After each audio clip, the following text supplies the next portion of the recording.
भारत में आयोजित G20 शिखर सम्मेलन का समापन रविवार को हो चुका है।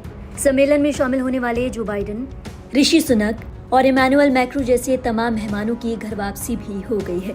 बावजूद उसके कनाडा के पीएम को दिल्ली में ही 3 दिनों के लिए रुकना पड़ा।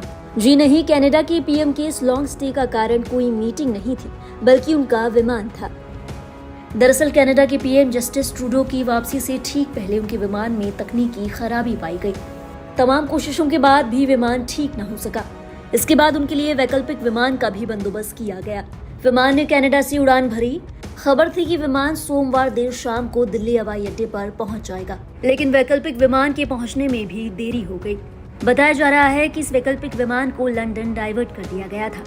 हालांकि कनाडा से आने वाले सभी विमान रोम होते हुए आते हैं। हालांकि विमान के डाइवर्जन के लिए कोई वजह नहीं बताई गई है, लेकिन इसके चलते देरी जरूर हो गई। ये विमान अब तक भारत नहीं पहुंच पाया, जिसके बाद पहले खराब हुए विमान को ही किसी तरीके से ठीक किया गया और इसके बाद आज यानी मंगलवार को दोपहर कनाडा के पीएम ने घर वापसी के लिए उड़ान भरी। गौरतलब है कि ये पहली दफा नहीं है जब इस विमान ने इंटरनेशनल लेवल पर कनाडा के पीएम की इस तरीके से फजीहत कराई हो। 2016 में बेल्जियम दौरे के दौरान भी उनके विमान में तकनीकी खराबी आ गई थी। टेक ऑफ के महज आधे घंटे बाद ही उन्हें ओटावा लौटना पड़ा था। इसके बाद अक्टूबर 2019 में भी टुंड्रो का विमान क्षतिग्रस्त हुआ था। दरअसल विमान को हैंगर पर लाए जाने के वक्त वो दीवार से टकरा गया था, जिसके बाद प्लेन की नोज और दाहिने इंजन को काफी नुकसान हुआ था और इसके बाद विमान कई महीनों तक सेवा से बाहर रहा। इसके बाद साल 2019 में नाटो शिखर सम्मेलन के दौरान भी ट्रूडो को बैकअप विमान का इस्तेमाल करना पड़ा था।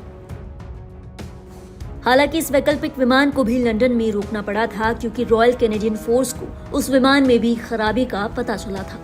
अब एक बार फिर से विमान को लेकर हुई फजीहत के बाद कनाडा की मीडिया भी काफी मुखर है।